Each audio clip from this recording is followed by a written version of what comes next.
اللہ تبارک و تعالیٰ قرآن مجید فرقان حمید میں ارشاد فرماتا ہے الا بذکر اللہ وتطمئن القلوب۔ آپ لوگ جان ہی چکے ہیں کہ یہ محفل میلاد شریف جو سجایا رچایا گیا ہے ہمارے آپ کے درمیان اسی گاؤں کے رہنے والے، اسی گاؤں کا بچہ، اسی گاؤں کا اولاد، اسی گاؤں کے آب و حیا میں پلنے والے شخص جس کا نامی اسم گرامی حافظ محمد نوشاد رضا صلی اللہ علیہ ہے۔ اور بہت خوش نصیب لوگ وہ ہوتے ہیں جنہوں نے اللہ کے مقدس کلام کو اپنے سینے میں بسائے ہوتے ہیں۔ اور پوچھئے ان سے جس نے 3-4 سال تک مدرسے میں در بدر ادھر ادھر بھٹک کے اچھے استاد کی تلاش کر کے، اچھے مدرسے کی تلاش کر کے، اور ایک دن نہیں 2 دن نہیں بلکہ لگاتار 3-4 سال تک مصیبتوں کا بوجھ اپنے کاندھے پہ اٹھائے ہوئے در بدر بھٹکنے کے بعد یہ تمغہ ملتا ہے جب قرآن کو سینے میں بسا کے وہ بندہ اپنے آپ کو پورے 300 پارے کو سینے میں بسا دیتا ہے۔ پھر علماء کرام کی نورانی جماعت اکٹھا ہو کر کے اپنی نورانی مقدس ہاتھوں سے ان کے سروں پہ تاج زرین رکھا جاتا ہے۔ یہ صرف تاج دنیا کے لیے نہیں ہے جو آپ لوگ یہ دیکھ رہے ہیں، ہم تمام علماء کرام کے ماتھوں پہ جو باندھا گیا ہے یہ محبتوں کا ایک تاج ہے، لیکن جو حافظ قرآن اللہ کا مقدس کلام اپنے سینے میں ضبط کرتا ہے، اپنے سینے میں اتار لیتا ہے، تو یہ تاج دنیا کی کچھ نہیں ہے بلکہ اللہ تبارک و تعالیٰ میدان محشر میں ان کے سروں پہ نورانی تاج سے اس کے سر کو مسجل فرمائے گا۔ یہ وہ تاج ہے، لیکن لوگ سمجھتے ہیں کہ دنیا کی آسان چیز ہے۔ نہیں، کسان بنجر زمین کو سینچ کر کے اس میں فصل پیدا کرنے کی صلاحیت رکھتا ہے۔ کسان جس طریقے سے لوہے کو کاٹ کر کے کوئی سامان بنانے کا اپنے آپ کو طاقت رکھتا ہے، میرے دوستو قرآن ایک ایسی مقدس چیز ہے، ایسی مقدس اللہ تبارک و تعالیٰ کا نازل کردہ کتاب ہے۔ اللہ کے محبوب فرماتے ہیں کہ اگر یہ قرآن پاک پہاڑوں پہ نازل ہو جاتا تو پہاڑ ذرہ ذرہ ہو جاتا، ان کی طاقتیں قوتیں برداشت نہیں کر سکتی، لیکن یہ میرے محبوب کا لاکھ احسانات ہے۔ ہمارے آپ کے بچے 10 سال کے، 12 سال کے، 15 سال کے، 20 سال سے کم والے عمر والے پورے قرآن کو اپنے سینے میں بسا لیتے ہیں۔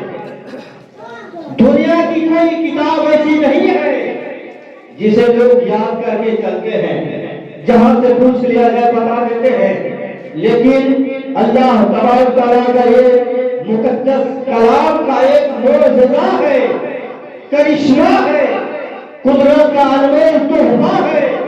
ہمارے آپ کے محبوب نبی کریم صلی اللہ علیہ وسلم کا اپنے امتی پہ احسان عظیم ہے کہ اپنے امتیوں کے بچوں کے سینے کو اتنا بڑا کرم فرمایا کہ پورے قرآن مقدس اپنے امتی کے بچوں کے سینے میں سما دیتے ہیں، اور پھر فرماتا ہے میرے بندے، اے میرے کلمہ پڑھنے والے، یہ میرے امتی کا بچہ ہے جس نے اللہ کے مقدس کلام کو اپنے سینے میں بسا کے رکھا ہے۔ جانتے ہیں زمانہ جب سے قائم ہوا تب سے اسلام کا دشمن پیدا ہوا، آج بھی ہے، اور جب تک قیامت تک اسلام کا دشمن پیدا ہوتے رہے گا۔ ایسا نہیں کہ نہیں آج ہوگا کل ختم ہو جائے گا، نہیں، قرآن کو مٹانے کی کوشش اس وقت بھی ہوئی تھی، آج بھی ہو رہی ہے، لیکن قرآن ایک ایسی کتاب جس کو دنیا میں سب سے زیادہ پڑھا جاتا ہے. کتاب بہت ساری ہے، لوگ ایک بار پڑھتا ہے، دو بار پڑھتا ہے، طبیعت بھر جاتی ہے. قصے کہانی کی کتابیں ہیں، غزلیں کی کتابیں ہیں، اور بہت ساری کتابیں ہیں. لوگ پڑھتے ہیں، طبیعت بار بار ہو جاتی ہے، دوبارہ نہیں پڑھتے، دوبارہ پڑھتے پھر تیسرا بار نہیں پڑھتے. لیکن قرآن پاک ایسی کتاب ہے کہ لوگ اگر محبت سے، صدق دل سے ایک بار پڑھتا ہے تو پھر طبیعت کا دریا جل ہوتا ہے، پھر دل کرتا ہے کہ اور پڑھو. جب دو آیتیں تلاوت کرتا ہے دل کرتا ہے کہ اور پڑھو. جب ایک صفحہ پڑھ لیتا ہے دل کرتا ہے اور پڑھو. میرے دوستو، قرآن کی ہر آیتوں میں، زبر و زیر میں، جزم و تشدید میں اللہ تبارک و تعالیٰ نے اپنے محبوب کا معجزہ فرمایا. اور جب بندہ پڑھتا ہے دل بندوں کا خوشی سے جل ہوتا ہے، خوشی سے دل اسر پڑتا ہے، لبالب ہوتا ہے. اور کوئی کتابوں میں تاثیر نہیں ہے، لیکن اللہ کے مقدس کلام میں وہ تاثیر ہے جسے پڑھنے سے آپ کا دل مچلے گا، آپ کا دل سرور ہوگا، آپ کی دل سکون حاصل کرے گی. میرے دوستو، میں جو تلاوت کیا ہے الا بذکر اللہ وتطمئن القلوب، اس کا سیدھا سادہ ترجمہ ہے کہ اللہ کے ذکر کرنے سے دلوں کو سکون میسر ہوتی ہے. تو جب تک ہم تمام لوگ اللہ کے ذکر کریں گے نہیں، خوشی ملے گی کہاں سے، سکون ملے گا کہاں سے؟ لوگ بے چینی کے عالم میں مبتلا رہتے ہیں، رات میں نیند نہیں آتی، دین بھر اپنے کاموں میں الجھے رہتے ہیں، پریشان حال رہتے ہیں. لوگ سوچتے ہیں اس کی دوائی نکل جائے، اس کا کوئی مسئلہ حل ہو جائے. لیکن کہاں سے مسئلہ حل ہوتا ہے؟ جہاں اس کی دوائی ہے، جہاں ان کا شفا خانہ ہے، وہاں ہم نہیں پہنچتے. ہم دنیا دار میں پہنچتے ہیں، ہم کہیں جا کے اور تلاشتے ہیں.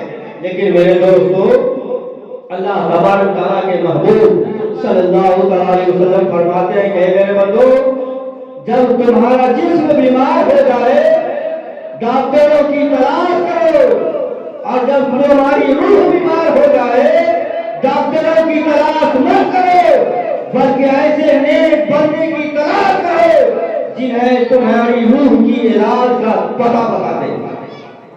تو پتہ کہاں ملے گا؟ کہیں نہیں، دنیا کے میڈیکل میں نہیں، سائنس گھر میں نہیں، بلکہ پتہ جہاں اللہ کے نیک بندے رہتے ہیں، علماء کرام رہتے ہیں، وہاں جا کے پوچھئے کہ حضرات میری روح بیمار ہو گئی ہے، ان کی دوائی بتائیے. وہ بتائے گے کہ میرے چاہنے والوں، میرے ماننے والوں، میرے مقتدیوں، وہ سب دوائی چھوڑ دو، بلکہ اللہ کے محبوب پہ درود و سلام پڑھتے رہو، تمہاری روح کا یہی علاج ہو جائے گا. تو میرے دوستو، وقت بہت کم ہے، علماء کرام کا بہت لمبا فہرست ہے. ابھی ہمارے آپ کے خطیب و امام حضرت علامہ مولانا جناب طیب علی قادری صاحب تشریف رکھتے ہیں، ان کی بھرپور تقریر ہونے باقی ہے. ہماری بھی خواہش ہوتی ہے کہ میں بھی ان سے کچھ سیکھوں، آپ کی بھی خواہش ہوتی ہے کہ میں ان کو سن کے کچھ عمل کروں. اللہ تبارک تعالیٰ کی بارگاہ میں دعا ہے کہ رب کائنات مجھ سے بولنے میں، سامعین سے سننے میں جو بھی جب شے خطائیں غلطیاں ہوئی ہیں، میں رب کی بارگاہ میں توبہ کرتا ہوں. استغفر اللہ ربی من کل ذنب و اتوب الیہ. آپ لوگ کلمہ شریف